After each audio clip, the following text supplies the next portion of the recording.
Mahasiswi asal Sumatera Barat bernama Jose Putri Cahyani diduga menjadi korban pembunuhan di Jepang.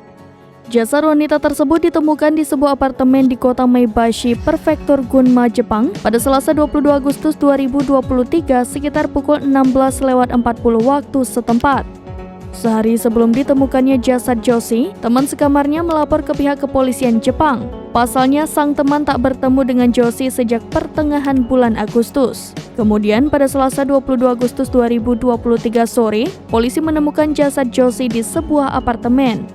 Apartemen tersebut disewa oleh seorang pria Jepang bernama Keiichiro Kajimura yang merupakan pacar korban. Namun, Kajimura tak dapat dihubungi sejak jasad Josie ditemukan. Hingga saat ini belum ada keterangan resmi mengenai penyebab kematian Josie. Pihak KBRI Tokyo telah berkoordinasi dengan polisi untuk proses otopsi dan identifikasi jenazah.